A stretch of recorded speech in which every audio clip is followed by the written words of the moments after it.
Yes, hello. This is Conrad Fargo. That was NSYNC's Bye Bye Bye. We're here with Derek Estebo. Hello, Derek. Hello. Playing one of my favorite songs of all time. Also, if that hits on the wedding, on a wedding reception, I'm on the dance floor. You're getting the music video choreography. Not hard to bring you in.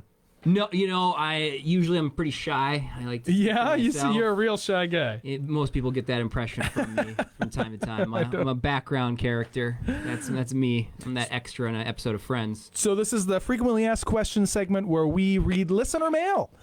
We get people. I told them I was having you on. I made an announcement, and I got all kinds of Zumba-related questions came in. Ooh, boy. So I grabbed what I thought were maybe the most interesting Zumba questions and thought maybe we could answer them on the air here. Let's do it. All right. So the first question is from Tina Thompson from Zumbro Falls, Minnesota, so not too far away. She asks, I've been trying to melt off my winter hot dish insulation with some home Zumba workouts. Are there any local legends in Fargo who swear by the Zumbuffalo dance as the secret to losing belly fat? Or is it just a spicy rumor circulating the hot dish potluck circuit? That was a very interestingly worded question. I appreciate that. But no, Zumba is something that, again, I speak to myself here of how much it's helped shape me as a person, how much weight I was able to lose during that. But, at the end of the day, something I think I've evolved from is that it's not just something that we want to lose weight. We want to feel better about ourselves. We want to feel better about our bodies. So, that comes in all shapes and sizes. It's not, it has to be this direction, right? If you just gain confidence from coming to a Zumba class, that's a win. You know what I mean? Being confident, growing as a person. Like I said, to me, I used to be very, not stern, but I felt like I was need to be stoic when I teach, right? Like I have a few woos in there to show I am having fun, but was not free and open and kind of just kind of went with the flow. Or now I'm just like, yeah, what happens? If I miss a beat, okay. Oh, that's the correct move. Whoopsie here. And I also like to, if someone's been to my Zumba class, I like to get off a stage and dance alongside the people there because that's more fun than, constantly looking at them and kind of instructing. It's like, no, I want to go and have fun with you guys. I want to be part of this. So, again, is it good for your body? Absolutely. There's lots of things that go into fitness and a lot of things that go into change for your body. But I think what it provides mentally and stuff like that is such a great aspect of Zumba. Exercise is great for. I feel terrible. The when ultimate I don't. stress reliever. There's been times where I've walked into the gym and I'm just like, not into it. But you know what? Like if Pitbull hits or another song that you like, you can't be mad during certain songs. I mean, you probably could if it's a really really bad day. But certain things hit. I'm like, no. Or like if you're doing a certain move, you're like, I might look silly. That's okay.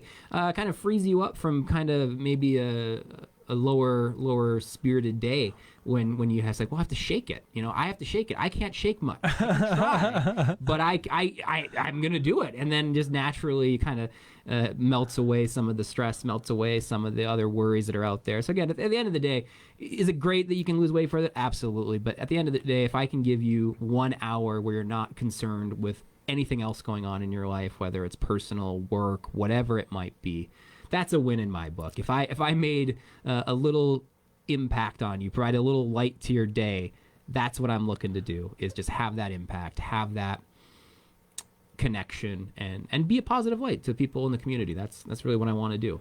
As far as exercise goes, so the best advice I ever heard, and I like this because it's short, you can't outrun a bad diet. That is 100% true. If you're like, I'm just going to go exercise and lose all this weight, if you don't couple that exercise with actually putting down the fork, you're gonna have a hard time. Like you can't, what I mean? It's a very big. I think they say 80-20. 80% is what you diet, and 20% is what you do moving around. Well, I mean, just go eat 200 calories and then run 200 calories, and tell me which one was easier to do versus avoid. Yeah, I agree. That's something I need to be better at as well. It's so easy to because you're just like, I'm just gonna have this, and you don't think about the numbers associated with it, and we don't have to always associate with the numbers in it, right? Because there's also negatives to being hyper obsessed with calorie counting. But at the end of the day, I said weight loss is in and out proposition, right? How much calories burned out? How much did you put in? Is it a positive or negative?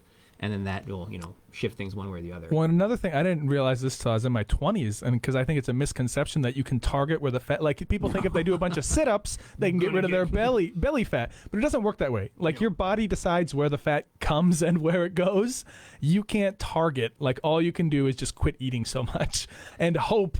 You know what I mean? Yeah, there is no way of like I want to lose this part of my body, right? You can. You said if you did a bunch of sit-ups, you're developing abs, right? You're developing the muscles, but if you still have the weight, it's not like your body's like, get rid of it there, right? I think there is like a logical reason of why you lose weight, right? I think areas around vital organs wants to retain that the longest because they realize, hey, this is protection. This is someone can't get to me if I have a layer of protection between me and my like liver or my heart. So then people who yo-yo, they'll end up with kind of a weird body shape because you'll put it on in one place and take it off from another, and put it on in one place, take it on from another. So you can get really ballooned in like one very specific area. You're like, oh, I can't get that weight to lose no matter what. And it's like, yeah, well, it's because you keep yo-yoing. You gotta lose all the weight, which is hard. It is, and the thing is, you want it to do it sustainably. You know what I mean? You don't want to do a crash diet or crash program that is great in a 60, 90 day time frame, but then realize you have another 9 months out of the year. What are you doing, right? Can you be calorie restrictive to that degree for so long? No, it's not good for you. It does damage to organs. Can you hit the gym 2 hours a day 7 days a week? Maybe some can, but eventually you'll burn out. I ain't got time for that. You'll burn out if you do that. No one got time for and as someone that goes to the gym like every day, even I'm like, oh, I need to scale back. People are like, you should do more, and I'm like, maybe, I don't know. I need to. Well, I'll get a hobby eventually. I always tell people I'll get a hobby that's not fitness related, maybe in 2024. we haven't talked about resolutions. We could talk about those. Probably not this segment. No, segment's over. Just next segment. Resolutions. That's how 6 minutes goes. I mean, it's like that. Tell me, so Pitbull, you love Pitbull? Pitbull, oh, everything about him.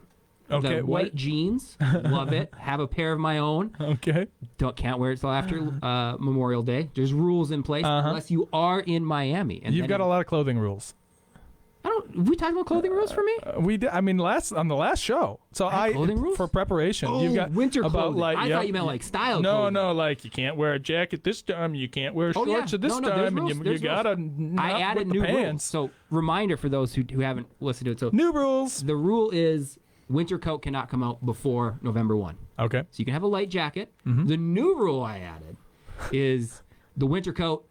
The earliest it can come out is November 1. But I think for me, so again, what I do. Don't do this. Make a good judgment call yourself. But you have to look at the 10-day forecast. Oh boy. And if the 10-day forecast does not show a day above freezing, then you can use the winter jacket. So I actually just brought out my winter jacket like this weekend. Wow, it's been a warm one this year. Very warm winter. So that's the new rule. I like it. I feel it works. New rule. We'll keep adding on. I thought we were talking about fashion. I was going to go there, and I have some questionable fashion choices. I don't know. This is people can't see this if they're listening, but it's a very pink shirt. You're fine. Is it? Pink is fine. You look like a dude. Whales on my belt. Is that okay? You look like a dude. I don't. I'm the wrong one to ask. Okay. I don't.